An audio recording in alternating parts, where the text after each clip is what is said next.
पंच परमेष्टि भगवान की जय हो। आचार्य श्री गुरुवर कुंद कुंद महाराज की जय हो। आचार्य श्री गुरुवर विद्यासागर महाराज की जय हो। परम उपकारी निर्यापक श्रमण मुनिपुंगव श्री सुधासागर जी महाराज की जय। आचार्य संघ की जय। उस दुनिया के संबंध में अपन समझ रहे हैं जहां अपन रहते हैं। तीन स्थान समझना अपन को जरूरी है। कल हम कहाँ रहते थे, आज हम कहाँ रह रहे हैं, कल हमें कहाँ रहना है। जहां रहते थे उस संबंध में तो अपन अब ज्यादा समझने की जरूरत नहीं रही। वो स्थान छूट गया, उस स्थान को अपन ने छोड़ दिया। लेकिन उसको जानना इसलिए जरूरी है कहीं ऐसा ना हो कि हमें पुनः उसी स्थान पर फिर से जाना पड़े। बहुत बार कई बार व्यक्ति की ऐसी मजबूरियां हो जाती हैं कि वो जहां स्थान था वहां मूल स्थान को प्राप्त हो जाता है।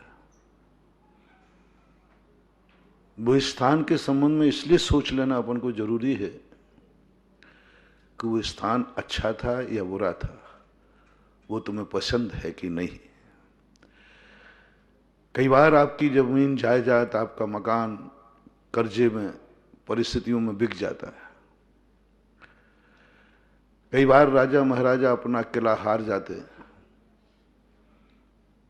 और वो किला उनका इतना मन पसंद था, इतना अच्छा था, वो पुनः आने के लिए तरसते हैं। राणा प्रताप ने चित्तौड़ को अपनी बड़ी तबीयत से बनाया था और उनकी पीढ़ियों ने बनाया था। पीढ़ी दर पीढ़ी से राणाओं की नींव रखी हुई थी। दो प्रकार के राजाओं के पास किले होते हैं, एक उनके पूर्वज बनाते हैं और एक कोई उनको जीतता है। दूसरे का जीता हुए किला वो चला जाए तो उतना दुख नहीं है, क्योंकि हमने किसी से छीना था, हमसे किसी ने छीन लिया। लेकिन जिस किले को स्वयं या आपके पूर्वजों ने बनाया हो,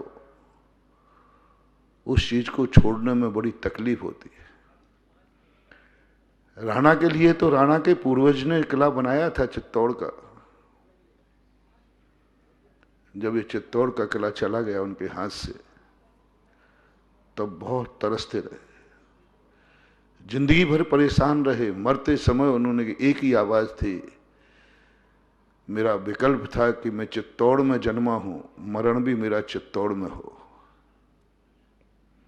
उनका एक सोच था और हमेशा एक ही बात उनके मन में थी, मैं चित्तौड़ का किला फिर से हासिल कैसे करूं। लेकिन वो अपनी जिंदगी में नहीं कर पाए, वापस नहीं ले पाए। उदयपुर तो वापस ले लिया, क्योंकि राणा चित्तौड़ से भाग करके अकबर ने राणा को इतना मजबूर कर दिया कि इनको चित्तौड़ छोड़ना पड़ा।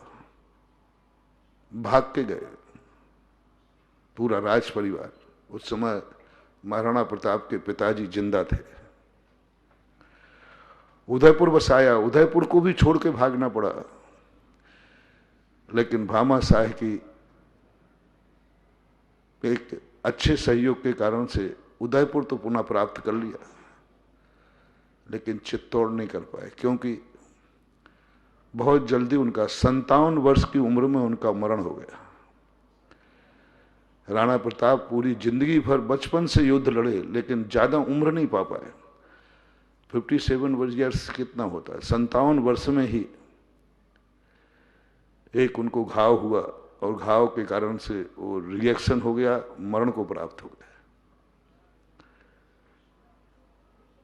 तो यहां पर ये विचारनीय बात है कि कितनी बड़ा आदमी हो, हालांकि चित्तौड़ से बड़ा किला उदयपुर का है। चित्तौड़ का बड़ा सुविधाप्रद उदयपुर का है। सुंदरता में चित्तौड़ से ज्यादा उदयपुर है। झीलें हैं चारों तरफ से, बहुत अच्छा वातावरण है। मैं खुद देख के आया उदयपुर के किले को। आज भी उदयपुर का किला पर्यटकों का केंद्र बना हुआ है। बहुत अच्छी चीजें हुआ, बहुत अच्छी चीजें। हाथी दांत के पलंग है, सोने का पलंग बना हुआ रखा है, चांदी का पूरा वैभव जो राजा का था आज भी ज्यों का त्यों रखा हुआ है और प्रदर्शनी के रूप में दिखाते हो। और वहां वंशज उनके आज भी हैं।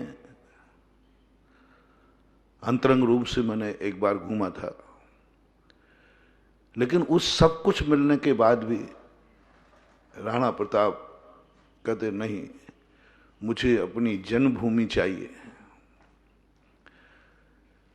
स्वर्गों का सुख भी बसा दो तो भी मुझे वह उजड़ी हुई जन्मभूमि चाहिए। यहां दो बातें विचार करते हुए चले। पहली बात यह है कि जननी और जन्मभूमि ये दोनों हमारे भारतीय व्यक्तियों के लिए बड़ा प्रेम रहा है। क्या कारण रहा होगा, क्यों रहता है प्रेम? मैंने एक दिन प्रवचन दिया था पूरा। माता से प्रेम होना तो स्वाभाविक है, क्योंकि वो मां है, उसने जन्म दिया, उसने उंगली पकड़ के चलना सिखाया, उसने हमें सुख दिया, हमारे दुखों को मेटा, हमें इतना बड़ा किया। मां के प्रति तो उपकार समझ में आते हैं, लेकिन जन्मभूमि पर जहां हमारा जन्म हुआ वहां से क्या उपकार है? उसके लिए माता के बराबर क्यों उपमा दे दी गई?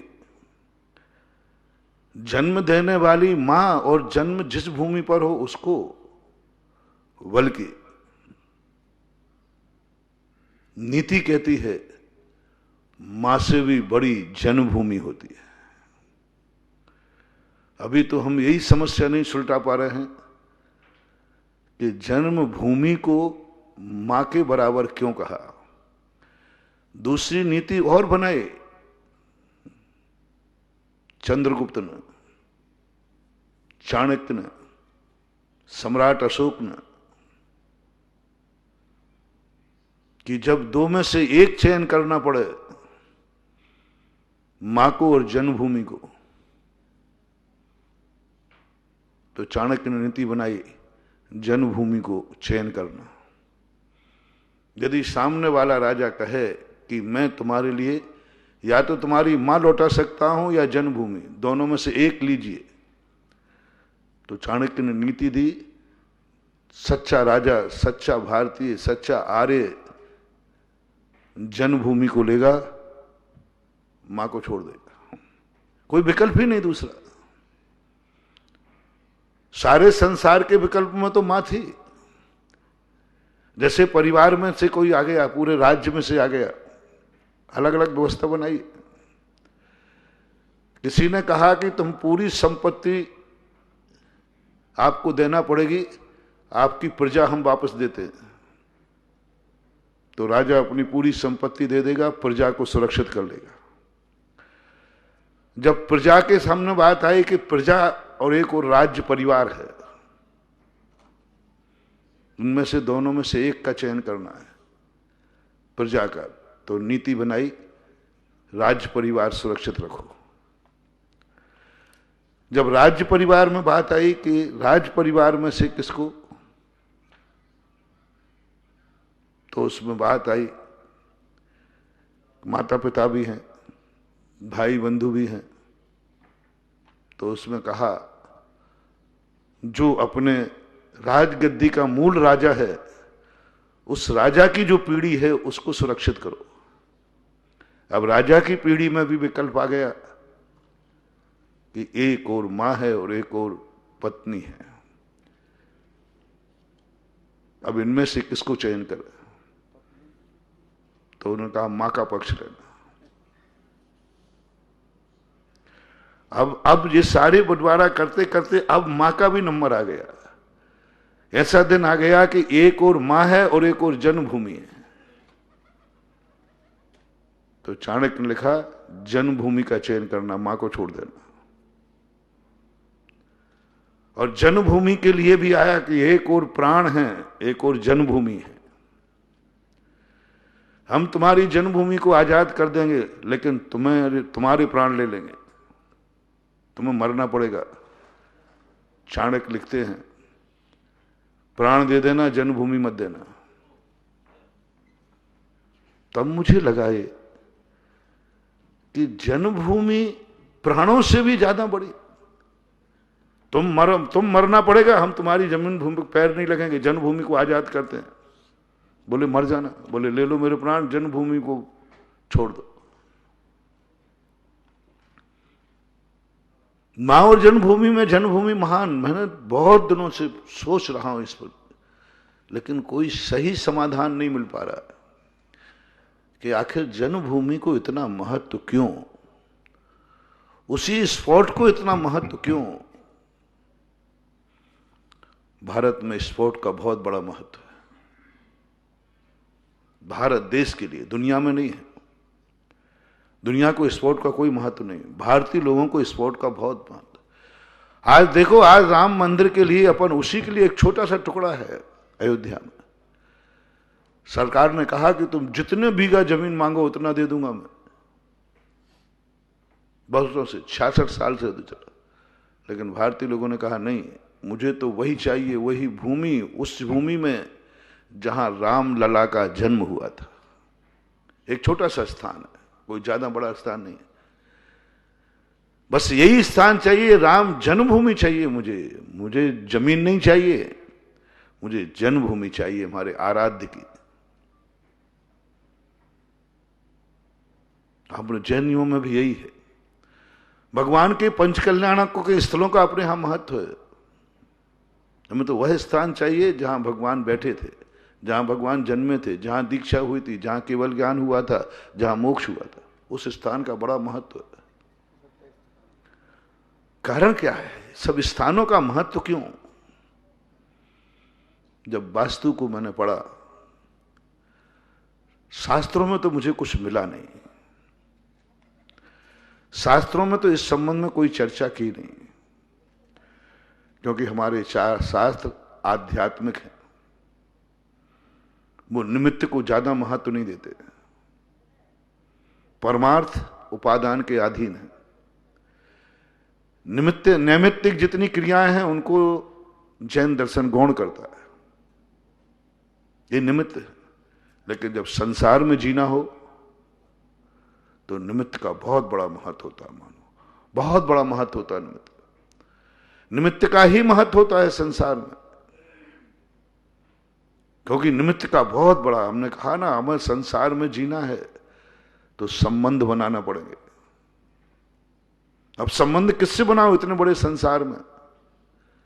तुमने कहा जो तुम्हारा हो उससे संबंध बनाओ, जहां तुम्हारे भगवान बैठे हो उससे संबंध बनाओ, उस स्थान को तीर्थ क्षेत्र घोषित करो, उस स्थान को बाउंड्री बनाओ, उस स्थान पर छतरी बनाओ, उस स्थान पर धूप दो।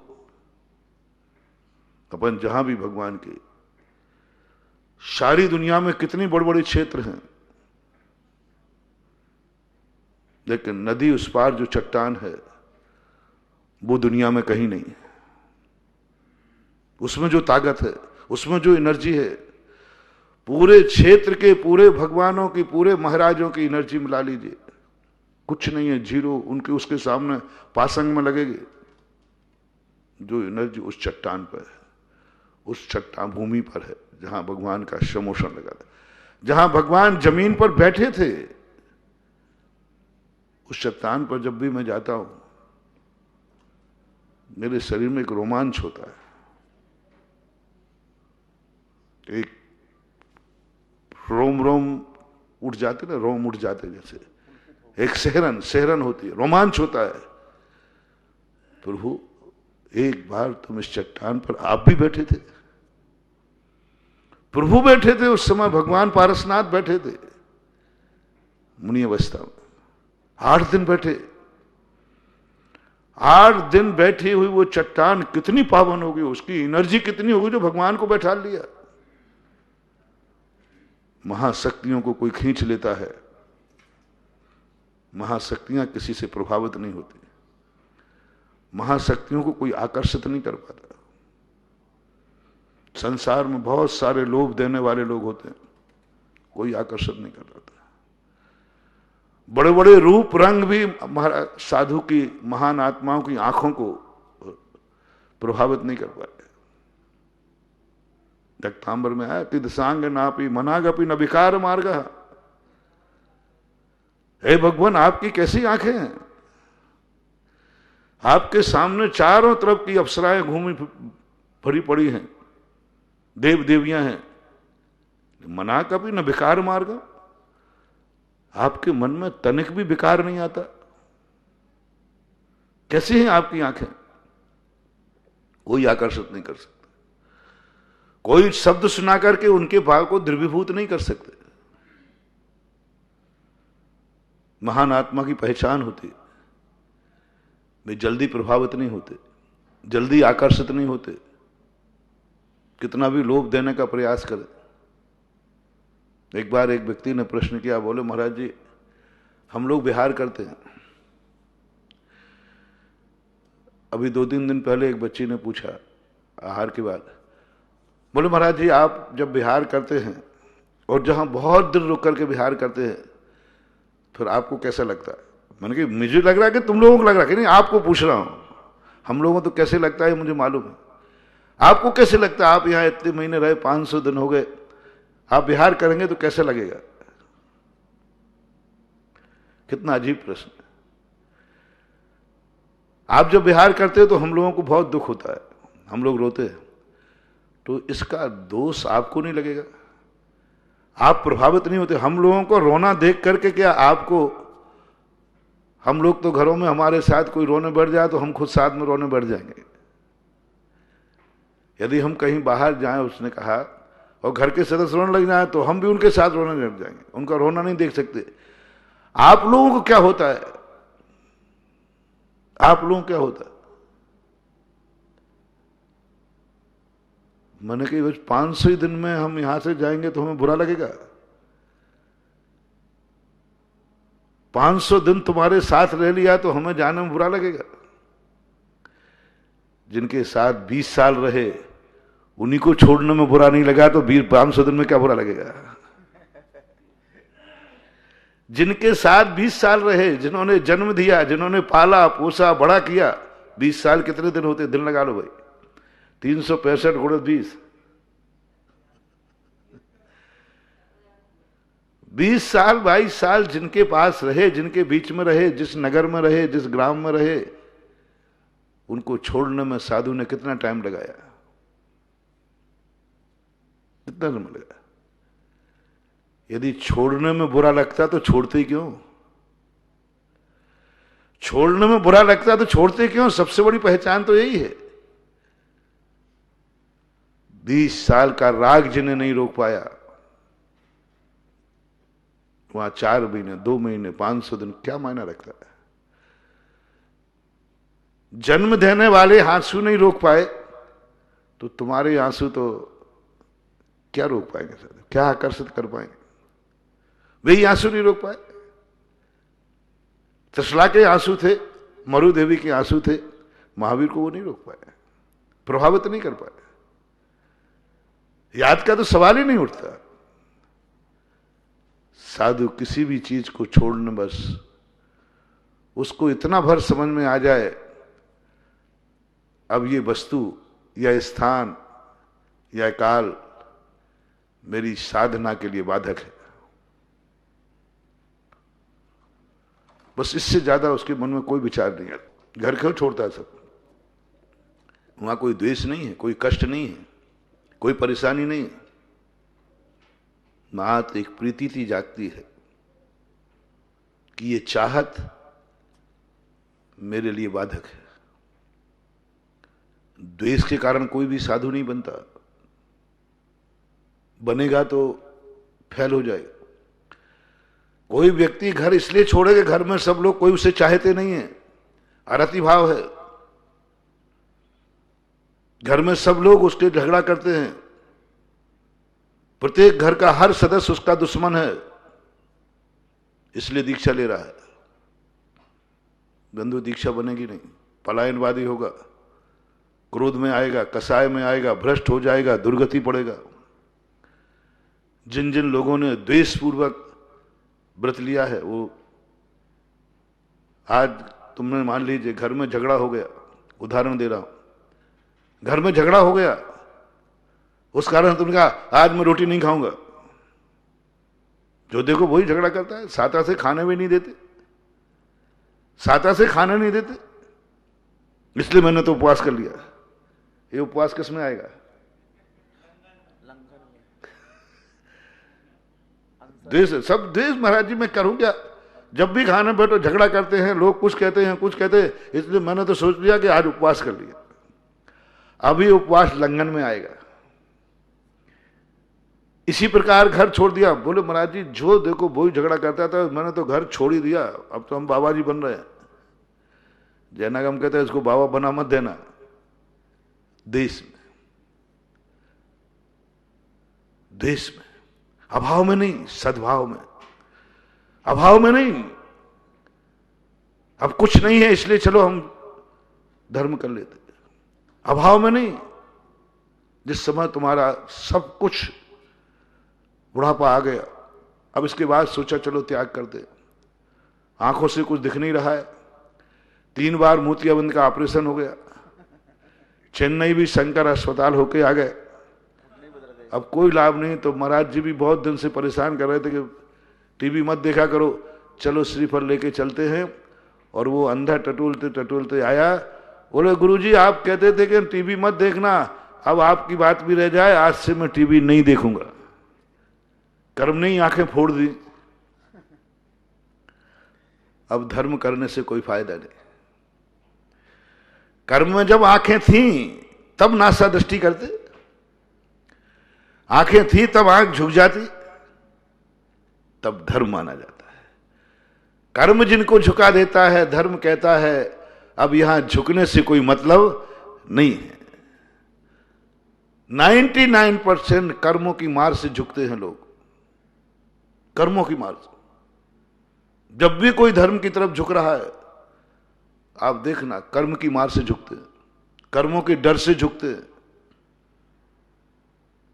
कर्मों के डर से झुकते हैं। आप खुद अपने आप को देख लेना कि तुम ये धर्म क्यों कर रहे हो, विशेष पूजा क्यों कर रहे हो, शांति धाराएं क्यों हो रही हैं? कर्म की मार से हो रही हैं। कितनी शांति धारा धर्म के कारण हो रही हैं और कितनी शांति धारा कर्म की मार से हो रही है। 90% शांति धारा कर्म की मार से होती है, और कर्म से मार से किया हुआ धर्म हमें कर्म से तो बचा लेगा, लेकिन धर्म की उपलब्धि नहीं हो पाएगी। कुछ तो होगा। आपने कर्म की मार से बीमारी दूर करने के लिए शांति धारा की, यदि बीमारी नहीं आती तो नहीं करते। बीमारी आती नहीं तो नहीं करते, सीधी बात है। बीमारी आई तो करेंगे, तो शांति धारा से बीमारी तो हो जाएगी दूर, लेकिन धर्म की उपलब्धि नहीं होगी, असंख्यात गुणी निर्जरा नहीं होगी, मोक्ष मार्ग नहीं बनेगा, कर्म दूर हो जाएगा। संकट जो आया है वो संकट टलेगा, पक्का है, लेकिन उपलब्धि क्या हुई? जो संकट था वो टल गए, उपलब्धि क्या हुई?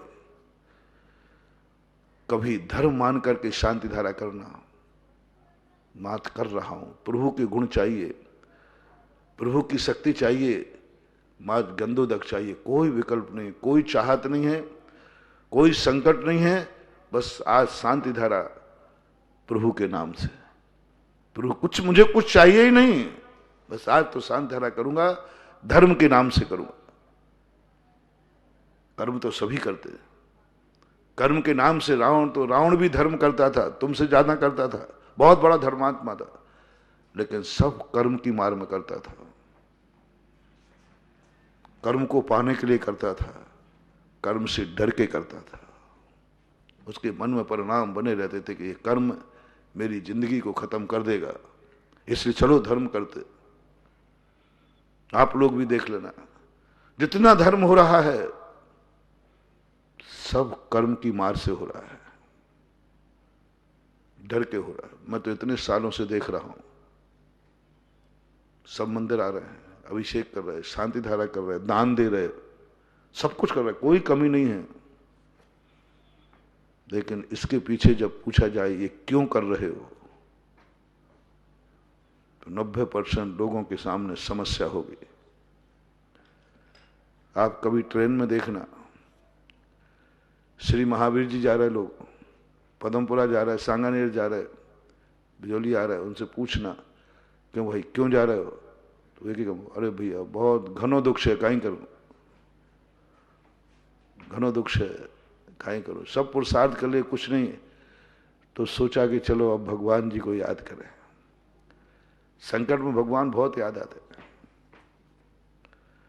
महाराज भी याद आते, नमोकार मंत्र भी याद आते, दुख में सुमरन सब कर। यही तो बात है सबसे बड़ी। कर्म के कारण हम झुक रहे हैं, कभी धर्म के कारण झुक जाएं। देश में नहीं, देश में नहीं, मुनि दीक्षा लो तो राग में लो। मैंने जब वानप्रस्थ आश्रम खोला ज्ञानोदय में, तब कमेटी ने कहा कि महाराज यहाँ के नियम क्या होंगे, भागचंद गदिया थे। मैंने कहा सारे नियम तो तुम लोग बना लेना, एक नियम मेरा है, यहां उस वानप्रस्थ वाले को रखा जाएगा जिसके घर से निकलने पर बहू रोएगी, बहू गिड़गिड़ाएगी, जिसके घर की बहू उस सासू को जगदम्बा मानती हो, जिसके निकलने पर बेटा रो पड़े और वो मेरे सामने आके गिड़गिड़ाए, महाराज जी ये क्या कर रहे हो, तो मैं कहूं कुछ नहीं कर रहा।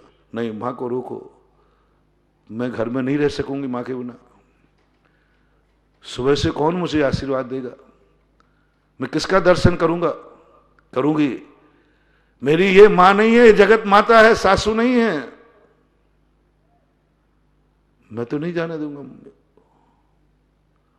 महाराज मैं तो रह ही नहीं सकती, सुबह शाम जब तक इनके, मेरे तो आपसे भी बड़ा, भगवान से भी बड़ा यही माता है, ये मेरे घर के सगुन है, मांगलिक है। और पिता भी कहे, बेटा भी कहे, महाराज जी पिताजी को मत घर से निकालो, हम इनसे कुछ नहीं कराएंगे, कोई परेशान नहीं करेंगे, एक कमरे में ऊपर छत पे रहने में सब सुविधाएं दे दूंगा, वहीं जाके रोटी देगी मेरी पत्नी, दोनों कह रहे हम रोटी वहीं देंगे, हाथ पैर दबाएंगे, सब करेंगे, स्वर्गों का सुख देंगे इनको। ऐसे वृद्ध लोग, ऐसे माता पिता वानप्रस्थ में आकर रहेंगे, बहुत बड़ी बात है महानुभाव, ऐसे माता पिता वानप्रस्थ में आकर रहेंगे। फिर मैं उनको समझाऊंगा कि बेटा बहू इतना राग मत करो, इनको कल्याण करने दो, और इस प्रकार की स्थिति बने। मैंने कही उनको नहीं चाहिए है, जिसको बहू कह रही अच्छी बात रही है, भगवान महाराज आप बड़े आए, भगवान आए हैं, अच्छा रहा है, सासू को घर से निकाल दिया, अब शांति से जी सकेंगे। बेटा भी सोचता पापा कब निकलें घर से, जितनी देर बाहर रहें। बेटा और बहू दोनों यदि सुनने, सासू और ससुर साहब, यदि बहू ये चाह रही है कि सासू जितने देर बाहर रहे उतनी शांति है, समझ लेना ये सासू नहीं है, ये जिंदगी में बहुत बड़ा अभिशाप लेके मरेगी, कभी सदगति नहीं होगी। खुशी मना रहे, बेटा खुशी मना रहा है, पापा जितनी दूर बाहर रहे उतनी शांति है, ये अभिशाप अपनी जिंदगी में कभी मत लेना, बल्कि ऐसा परिणाम हो जाए। ऐसे लोग वानप्रस्थ में आवे, देखो क्या बना। जितने भी तीर्थंकर वैरागी हुए, वर्धमान चारित्री हुए, वे सब देश के कारण नहीं घर छोड़ा। जो मुनि महाराज व्रत लेंगे, आज उपवास तुम क्यों कर रहे हो, आज सब लोगों ने मेरे जन्मदिन पर बहुत ज्यादा मिठाई बनाई, और सब लोग मुझे इतना चाहते आज जरूर खिलाएंगे। इनका राग मुझे राग पैदा करेगा, क्योंकि राग भाव से खिलाएंगे। और सबने बनाया है मिठाई, सब मेरे लिए देंगे। आज मैंने उपवास ले लिया है, ये है उपवास। सब चाह रहे। घर क्यों त्याग रहे हो? कौन बनता है मुनि सच्चा? सच्चे मुनि की परिभाषा क्या है? जिसको घर में ये पता चल जाए, महाराज जी इस घर में मेरी सदगति नहीं होगी, इस घर में मेरा कभी उद्धार नहीं होगा, हमारी दुर्गति हो जाएगी। बोले क्यों? इस घर में क्या है ऐसा जो तुम्हारी दुर्गति कर देगा? महाराज जी मुझे लोग बहुत चाहते, मेरी मां बहुत चाहती है, मुझे नहीं करने देगा धर्म ध्यान, ये मोह पैदा करती है, इतना चाहती है, इतना चाहती है।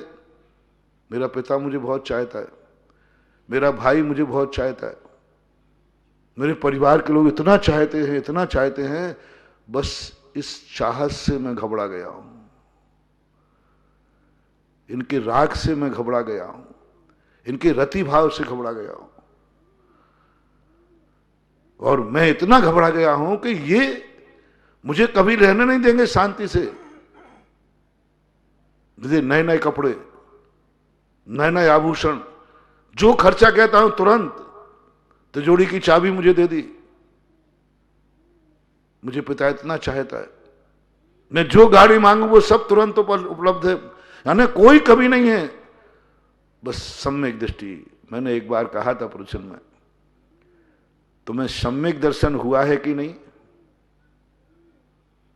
तुम बैरागी हो कि नहीं? तुम मुनि दीक्षा के लायक हो कि नहीं? तुम्हारी आत्मा में धर्म बना है कि नहीं?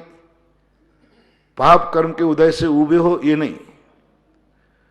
महाराज मैं गरीबी से उब गया हूं, बहुत थक गया महाराज, बहुत थक गया। सब मैंने कर्म कर लिए, सब कर लिए, लेकिन कहीं से कोई जुगाड़ नहीं दिखता। अब तो महाराज मुझे बैराग हो गया, बस आप तो दीक्षा दे ही दो। क्यों दे दो भाई? क्योंकि मैंने सारा सिर से पहाड़ फोड़ लिया, सब कर लिया मैंने महाराज, कुछ है ही नहीं। माटी, सोना छुआ माटी होता है। अब तो मुझे बैराग होगा महाराज। होनहार व्यक्ति जिनकी आसन भव होती है ना, उनको बैराग भी जल्दी होता है, ध्यान रखना। जो कम में सूरा सो धम में सूरा। जो राग में भी सूर थे तो भीत राग में भी सूर हो गए। ओहो, बुरा नहीं माना, गुस्सा नहीं आया, मैं तुझे मर के आया हूं और तू इतनी बातें कर रहे हैं, कोई गुस्सा नहीं। तुलसीदास के हाथ उठ गए, हाथ जोड़ने को। तू मेरी पत्नी नहीं, तू मेरी गुरु है, गुरु है। आज तूने मेरी आंखें छेद दे। इतना प्रेम जो की नहीं रामा, तो तेरे सुधरही सब कामा। इतना प्रेम यदि मैं राम से करता, भगवान से करता, आत्मा से, मेरे सारे काम सुधर जाते। मैं कहां अंधा हो गया एक स्त्री में, कहां अंधा हो गया इस हाड़ मास की पुतली में। ओहो, धिक्कार है, धिक्कार है। और बताते हैं अपनी पत्नी को ही गुरु बनाया उन्होंने। उनका कोई गुरु नहीं था तुलसीदास जी का, पत्नी ही उनकी गुरु थी। और गुरु मना करके, पत्नी को गुरु कहकर चरण स्पर्श किए, तो मेरे गुरु है।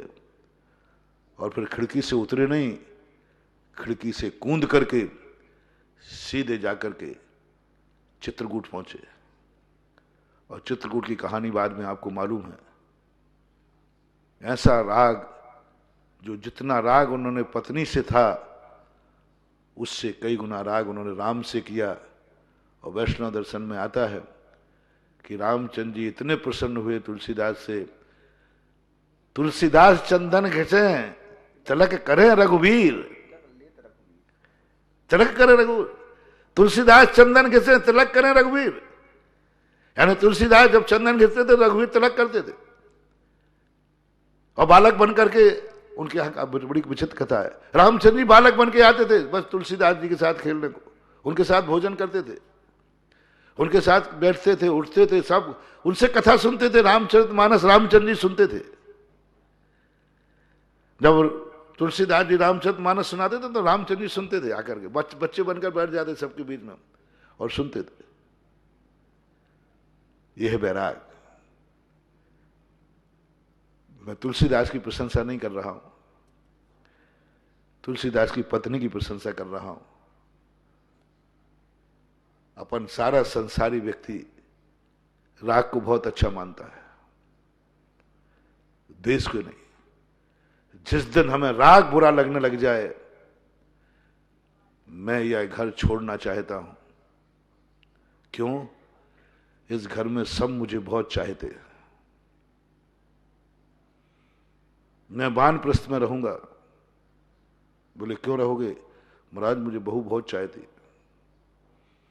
वो मेरी जिंदगी बिगाड़ देगी, वो नीरस नहीं खाने देती, वो एकासन नहीं करने देती, वो मुझे सादा कपड़े नहीं पहनने देती, वो बिना भूषण से नहीं रखेगी, वो नहीं रखती। महाराज जी मैं परेशान हूं इसके राग से, ये मुझे इतना चाहती है, इतना चाहती है कि मैं ऊब गई हूं, थक गई हूं।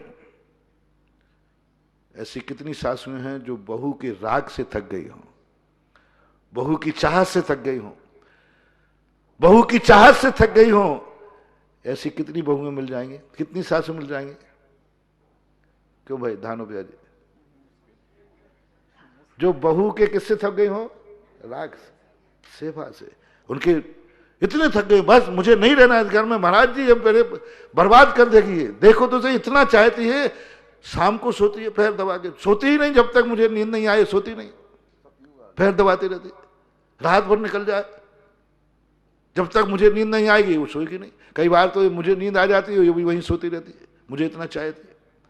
स्वयं नहीं खाएगी, मुझे खिलाएगी, स्वयं कपड़े अपने लिए नहीं लाएगी, मुझे पहले साड़ी लाएगी। अब बताओ बुढ़ापे में मैं कितनी साड़ियां पहनूं? इतनी साड़ी रख दी इसने घर में, ढेर लग गई महाराज, ढेर। हर बार जाती है, अपने लिए बाद में लाती, मुझे पहले लाती। सोने चांदी से कभी भी कोई पैसा बचेगा, ये दोनों बेटा बहू मेरे लिए कोई ना कोई सोना लाते। बताओ महाराज मैं क्या करूं? कहीं भी जाएंगे कोई ना कोई वस्तु, बोले मम्मी को लेके चलो, पापा को लेके चलो। इतना सोने के आइटम हो गए, जब जब ये घूमने जाए हमें एक सोने का आइटम आता है। हमारा जन्मदिन आए तो कोई ना कोई आइटम, हम लोगों की शादी की सिलर आए बेटा कोई ना कोई आइटम, और इधर घूमने चलो उधर। बताओ महाराज जी मेरी जिंदगी बात है। ऐसी सासू, ऐसे ससुर, ऐसे माँ, ऐसे बेटा, ऐसा पिता कृपया करके कहीं हो तो उसकी जिंदगी की व्यवस्था मैं करने को तैयार हूं, वानप्रस्थ में रखूंगा उसे।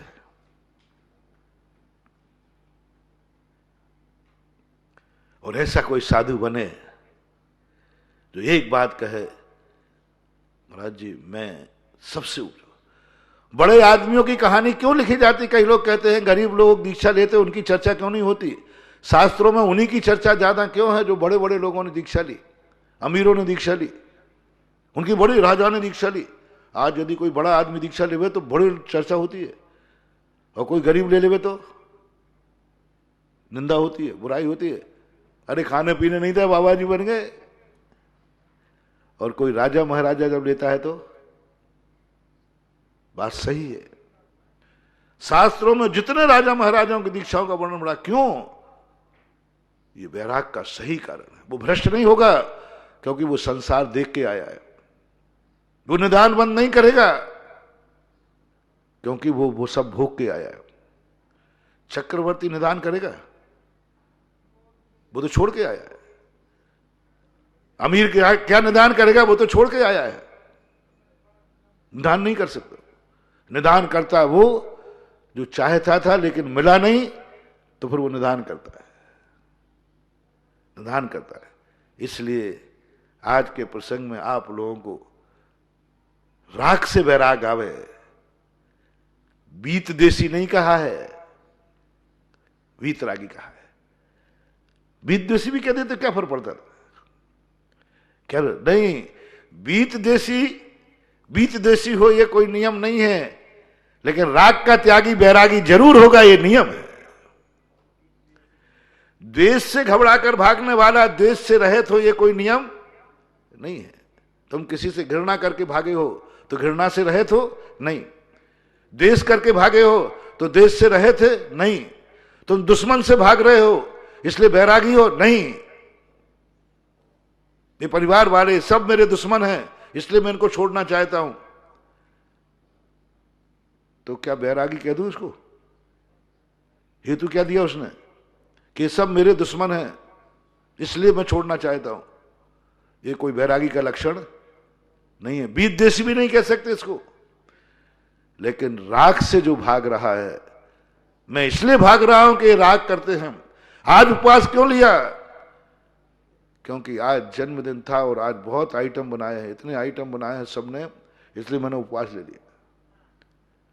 उस दिन का उपवास प्रशंसनीय है। आज उपवास क्यों लिया? बोले आज घर में कुछ नहीं बना, कुछ नहीं बना, मैंने सब पता है। आज बाजार बंद, सब्जी थी नहीं, दूध आने, कुछ नहीं बना। बाहर रोटी बनी है, रोटी भी वो भी काय की, बाजरे की नहीं, घास की ले दो, बाजरे की ले लो चलो, इसलिए वो मेरे से खाया जाएगा नहीं, तो फिर क्या करना? इसलिए महाराज जी आज आज आज का उपवास दे दो आप। आह क्या बात है, धर्म को लोग समझ नहीं पा रहे, पुण्य से नहीं उब रहे हैं लोग। जो मैंने कहा था, पाप से थक करके तो सब मंदिर आ रहे हैं, अशुभ कर्मों से थक करके तो सब शांति धारा करा रहे हैं, लेकिन पुण्य से उब करके कोई मंदिर नहीं आ रहा है, पुण्य से घबरा कर नहीं आ रहे हैं। आशीर्वाद लेने आते हैं पाप कर्म के उदय को दूर करने के लिए, कोई पुण्य कर्म के उदय को दूर करने के लिए आज तक किसी ने आशीर्वाद नहीं लिया कि महाराज थोड़ा धंधा पानी कम कराओ, इतना तो कम करा दो कि कम से कम आपके दर्शन करने आ सकूं, इतना तो कम कर दो कि भगवान का अभिषेक पूजन कर सकूं, इतना तो कम कर दो कि घंटे भर बैठकर आपके प्रवचन सुन सकूं। ऐसा क्या मुझे आपने अभिशाप दे दिया? कैसा अभिशाप दे दिया कि अब मैं आपके पास भी नहीं आ पा रहा हूं? इतना व्यापार चल रहा है, धंधा 24 घंटे चल रहा है, करूं क्या मैं? ऐसी अनुभूति बहुत मुश्किल, बहुत मुश्किल। कोई भी नहीं आया, अभी तक नहीं आया, एक भी शांति धारा नहीं आई, अभी तक तो नहीं आई। मुझे कम से कम 20-25 साल तो हो रहा सांद्र कि महाराज थोड़ा सा व्यापार कम करने के लिए शांति धारा, व्यापार कम करने के लिए, बस व्यापार कम हो जाए इसके लिए मेरी एक शांति धारा करा दो। आप जो पैसा कहो मैं दे दूंगा, पैसे की तो कमी नहीं, थोड़ा कम हो जाए। आया कभी? महाराज जी बहुत धन दौलत है, थोड़ा सा कम हो जाए। ये परिवार वाले, महाराज जी मेरा बेटा मुझे बहुत चाहता है, थोड़ा वो कम चाहे इसके लिए शांति धारा। मेरी पत्नी मुझे बहुत चाहती है, महाराज जी वो कम चाहे। मेरा पति मुझे बहुत चाहता है, कम चाहे। मेरे घर में राग कम होना चाहिए, मेरा घर राग से भरा हुआ है, सब एक दूसरे को इतना चाहते हैं, मरते हैं एक दूसरे पर, मरने को तैयार है एक दूसरे के लिए। यह देखकर मैं घबरा रहा हूं। बस हो सकता है, तमन्ना है जिंदगी में एक शांति धारा ऐसे व्यक्ति कराऊं कि जो कह रहा है महाराज थोड़ा व्यापार कम कराओ, मैं पुण्य से थक गया हूं, मैं पुण्य से ऊब गया हूं, सब तरफ पुण्य है, चारों तरफ जय जयकार है मेरी, मैं थक गया हूं महाराज ये जय जयकार सुनते सुनते। जहां देखो वहीं जय जयकार, वहीं प्रशंसा हो रही है, जो देखो वही प्रशंसा कर रहा हूं। भगवान इस बीच में भोजन में कितना भी बीच बीच में थोड़ा सा चटपटा, बीच बीच में थोड़ा कड़वा हो तो महाराज मिठाई का स्वाद बढ़ जाता है। थोड़ी तो एकाध शब्द ठीक है, खूब प्रशंसा हो, लेकिन 24 घंटे में कोई एकाध तो निंदा कर दे। ये कान तरस गए निंदा के वचन सुनने के लिए, इतनी प्रशंसाएं, कान पक गए हैं प्रशंसा सुन सुन करके। बस एक तमन्ना है कोई बीच में एकाध निंदा का शब्द दे दे। मिठाई खाते खाते थक गया हूं, थोड़ी तो खटाई। खाने में स्वाद जब ही आता जब नमक मिर्च मसाला हो, बिन नमक मिर्च के स्वाद नहीं, चाहे घी दूना डाला हो। चाहे कितना घी डाला हो, लेकिन बिना उसके स्वाद नहीं। थोड़ी निंदा, ज्ञानी व्यक्ति की बात कर रहा हूं।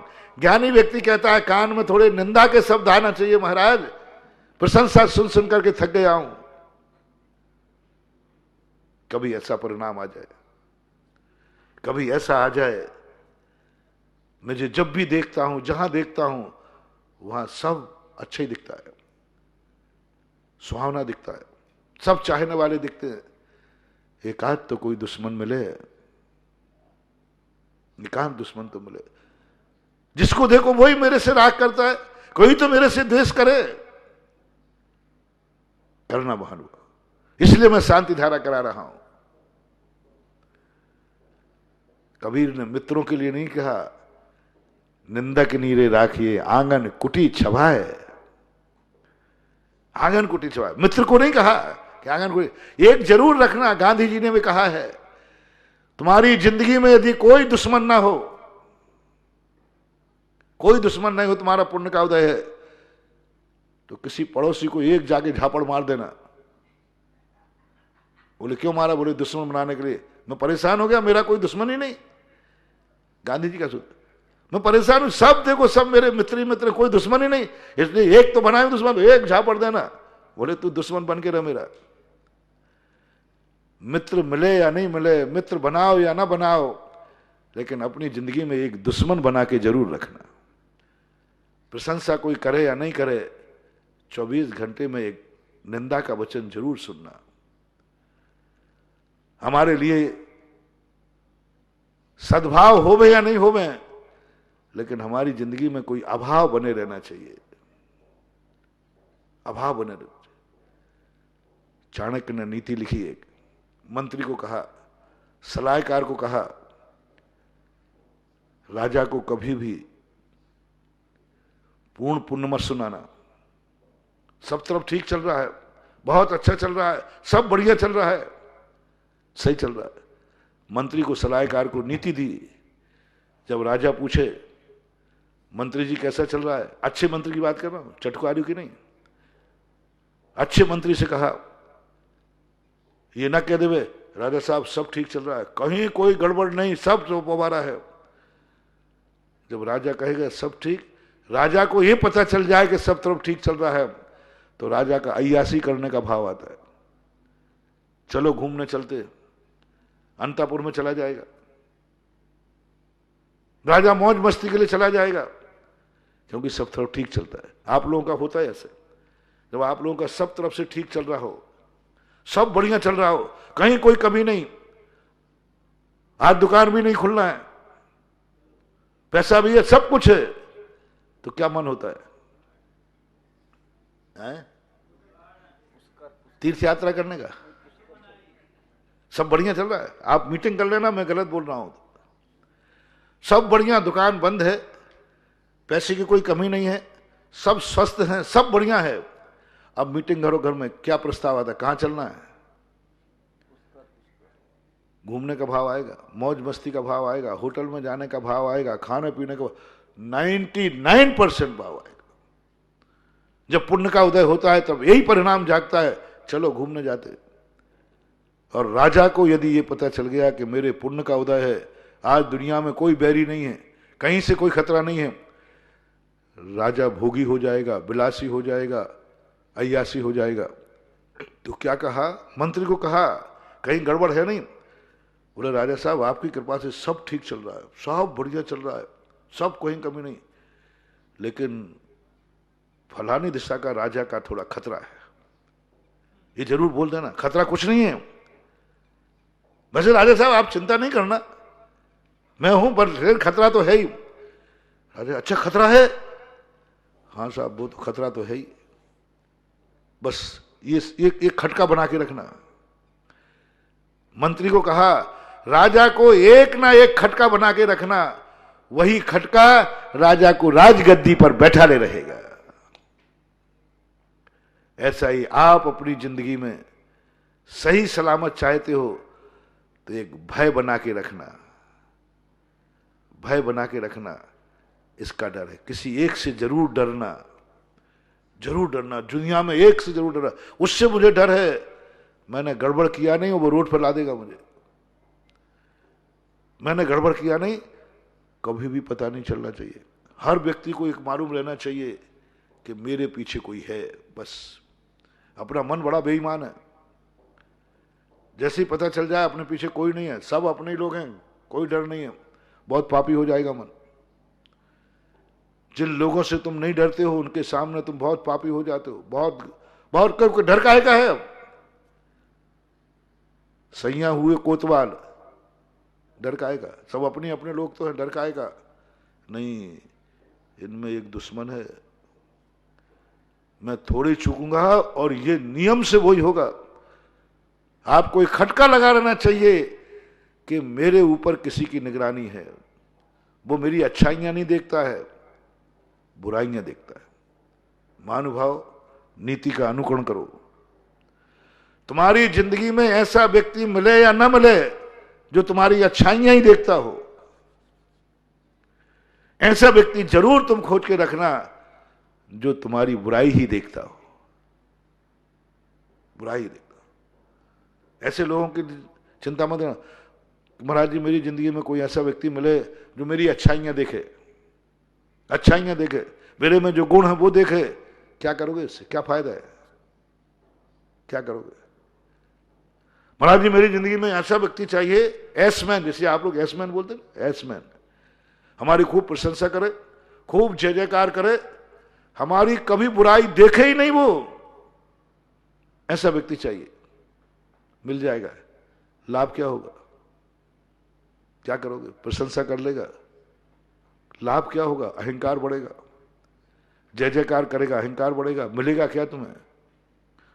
कुछ नहीं मिलना, कुछ नहीं मिलना। महानुभाव, मेरा कहना मान जाओ, जिंदगी में एक नियम लो, मेरी जिंदगी में एक व्यक्ति बना रहे जो हमेशा हमारे में बुराइयां देखे, और बुराइयां ना हो तो भी देखे, बुराइयां ना हो तो भी देखे,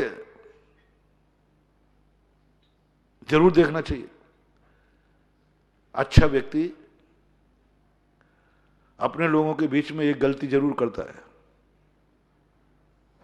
इसलिए नहीं कि वो गलती करता है, इसलिए कि लोग मुझे सर्वश्रेष्ठ ना मान ले, सर्वश्रेष्ठ मुझे ना मान ले, मैं इसलिए मैं एक गलती करता हूं। मां पूरा श्रृंगार करने के बाद एक डठुला लगा देती है, डठुला लगा देती है। पूरा श्रृंगार किया, साफ किया, बढ़िया किया, लेकिन तुरंत आंख का काजल निकाला, डठुला लगा दिया। ये क्यों? नजर नहीं लग जाएगा। इससे तुम जरूर एक गलती करना, और गलती नहीं करना तो ऐसा व्यक्ति ढूंढ लो, तुम जो गलती नहीं करो तो भी उसको गलती दिखे। गलती दिखना चाहिए, चाहे कितना भी इसके लिए प्रयास करना पड़े, तुम्हें तप करना पड़े, तपस्या करना पड़े, कितना ही करना पड़े, एक तुम्हारे अंदर बुराई देखने वाला देखना जो तुम्हारी बुराइयां देखे। मेरे तो बड़े भाग के उदाहरण, मेरे तो बहुत हैं, मेरे ऊपर तो सैटेलाइट लगाने वाले बहुत हैं। मैं तो बड़ा खुश हूं, मैंने कितने पूर्व जन्म में पुण्य किए कि लोग मेरे ऊपर तो बिल्कुल 24 घंटे, मेरा प्रवचन में भी मैं निश्चिंत प्रवचन में, क्योंकि मुझे कुछ सुधारना, मेरे दुश्मन सब सुधार देते हैं, मुझे याद दिला देते हैं, महाराज आपने गलत बोला, और मैं चलाकर बोलता हूं। कई बार महीने 2 महीने जब कोई व्हाट्सएप नहीं आता है तो मैं सोचता हूं कि मामला गड़बड़ हो गया। सब चारों तरफ प्रशंसा की प्रसंग है, चारों तरफ 2 महीने हो गए मेरी प्रशंसा ही हो रही, प्रवचन, गजब के प्रवचन हो रहा है, गजब के प्रवचन हो रहा है, गजब के प्रवचन हो रहा है। मैंने कहा ये मरवा डालेंगे मुझे, मेरे प्रवचनों को नजर लग जाएगी, मेरा ज्ञान खोटा हो जाएगा। तो महीने 2 महीने में एकाध ऐसी बात बोल देता हूं कि बस, क्योंकि मेरे प्रवचनों पर सैटेलाइट लगा है, सबसे ज्यादा लोग मेरा प्रवचन सुनते हैं। इसलिए नहीं कि मेरा प्रवचन अच्छा लगता है, इसलिए नहीं कि मैं कुछ अच्छा बोलता हूं, इसलिए कि ये कहां चूकते हैं। हे निंदक, तुम जरूर सुनते रहना, तुम्हारे बल पर तो मैं जिंदा हूं, तुम्हारे बल पर ही तो मेरे लिए नजर नहीं लग पा रही है, तुम्हारा वह वार्षिक मुझे डठूले का काम करता है। तुम्हारा जो वार्षिक है, मेरे प्रवचन बहुत सुंदर हैं, बहुत सुंदर हैं, मैं घबरा जाता हूं, और तेरी एक बार से पाती है, मैं सोचता हूं मां ने डठूला लगा दिया। निंदा को निंदा मत मानो, डठूला मानो। उसको निंदा मत मानो, डठूला मानो कि ये तुम्हारे लिए बहुत बड़ी नजर से बचाएगा। इसलिए आज के प्रवचन की बात है, पुण्य को स्मृति करना, पुण्य से ऊबना, राग से ऊबना। यदि ये ऊबने की आदत अपन में आ गई तो अपन बहुत कुछ आगे बढ़ेंगे। प्रशंसक की अपेक्षा निंदक की चाहत हो जाए, अपने रास्ते सुलभ हो जाएंगे, सावधान हो जाएंगे, हम जाग जाएंगे। अपने लोग होते हैं तो नींद आती है, और पराये लोग होते हैं तो नींद नहीं आती है। अपने लोग होते हैं तो नींद आती है, और जब आजू बाजू डाकू हो तो डाकू जगाता है, अपना सुलाता है। अपने व्यक्ति सुलाते हैं, अपने लोग हैं, सब सो जाओ घर्राटे लेकर। लेकिन दुश्मन होता है तो जगाता है। बोलो जागना अच्छा कि सोना अच्छा? बोलो ना, जागना अच्छा है। तो अपने लोग तो हमें जगाएंगे नहीं, वे तो सोएंगे। सो जा बारे वीर, वीर की बालियां ले गए जमुना के तीर, तू तो सो जा बारे वीर। ऐसी लोरी सुनाते हैं। महावीर भगवान की जय।